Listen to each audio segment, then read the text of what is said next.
Assalamualaikum warahmatullahi wabarakatuh. Perkenalkan, nama saya Amanda Olivia Safitri dengan NIM 255150207111119.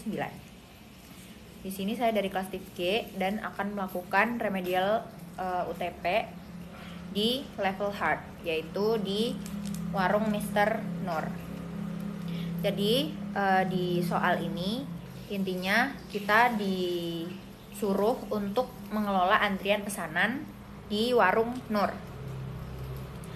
Nah, inti masalah utama yang harus diselesaikan ini terbagi menjadi 4, yaitu pesanan reguler, pesanan prioritas, dan penyelesaian pesanan serta pembatalan pesanan. Kemudian kita langsung saja masuk ke kodenya. Di sini ada kelas yang saya bikin pertama, yaitu ada kelas paling dasar, yaitu kelas pesanan. Kelas ini tuh merupakan parent class yang menjadi fondasi dari seluruh jenis pesanan yang nantinya akan jadi kelas anaknya. Di dalam kelas ini saya menyimpan 2 atribut utama, yaitu nama dan tipe yang private. Kemudian karena private, jadi kita perlu membuat metode getter, yaitu get nama dan get tipe. Selain itu, saya juga menambahkan metode get detail yang memang dikosongkan karena nantinya detailnya akan disesuaikan dengan setiap kelas yang ada. Kemudian ada metode tampil yang nantinya akan menggabungkan tipe, nama, dan detail menjadi satu baris untuk ditampilkan di outputnya nanti. Kemudian kita next ke kelas berikutnya, yaitu kelas pesanan reguler yang merupakan extends dari pesanan. Karena ini mewarisi pesanan, jadi otomatis variabel atau atribut yang kita bikin di kelas pesanan tadi akan otomatis masuk di kelas pesanan reguler. Dan di sini saya menambahkan juga atribut uniknya berupa nomor meja, yang dimana kita juga membuat sebuah konstruktor yang memanggil super nama dengan definisi reguler, karena ini untuk kelas pesanan reguler. Kemudian kita mengoverride metode getDetail yang tadi untuk mengembalikan teks meja X. Nah, kemudian kita next ke kelas berikutnya. Ini sebenarnya sama untuk kelas pesanan prioritas.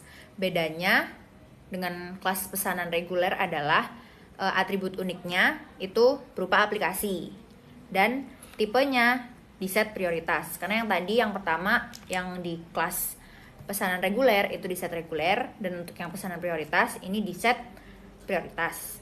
Kemudian untuk get detailnya akan mengembalikan nama aplikasinya, misalnya GoFood, seperti itu.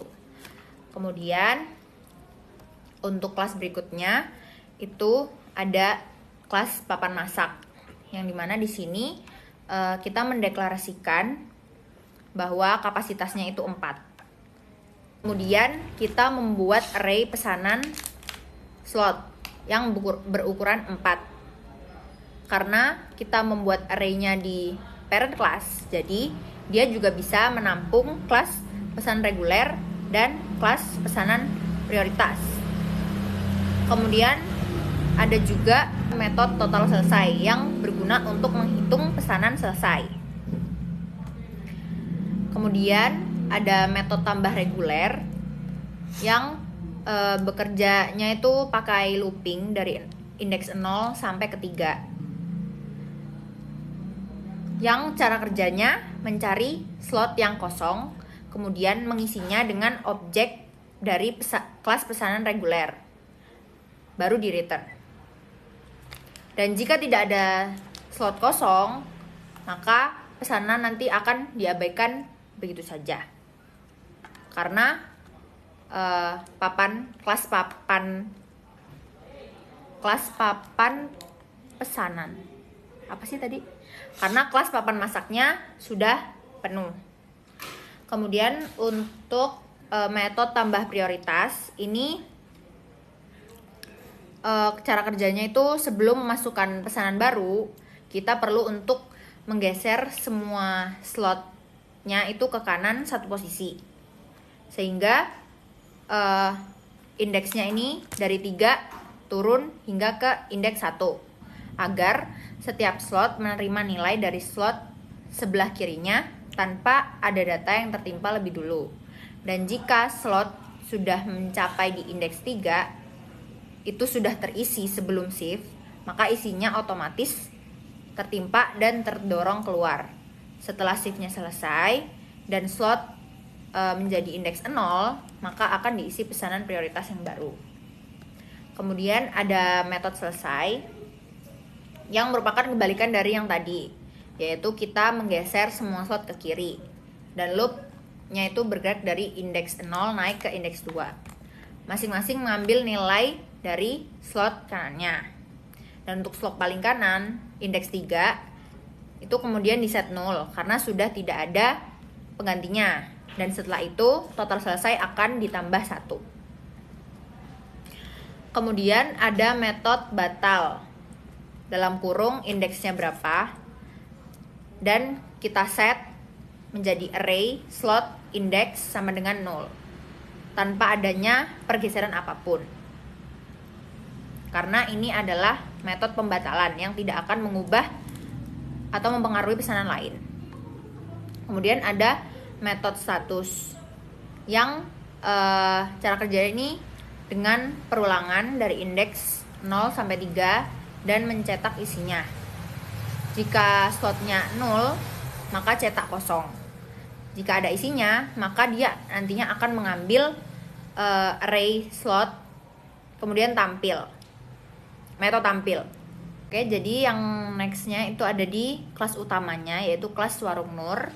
Di sini tentunya dia nanti akan menyimpan input berupa integer n untuk memasukkan pesanan. Di sini dilakukan perulangan for untuk membaca pesanan yang masuk, dan nantinya program akan masuk ke switch case yang berguna untuk meng-scan atau menentukan setiap pesanan yang masuk itu akan diproses di kelas yang mana. Karena di switch case-nya ini kita membagi ke case reguler, case prioritas, case selesai, case batal, dan case status. Oke, sekian dari saya, kurang lebihnya mohon maaf. Semoga bahasa saya bisa dipahami. Terima kasih. Wassalamualaikum warahmatullahi wabarakatuh.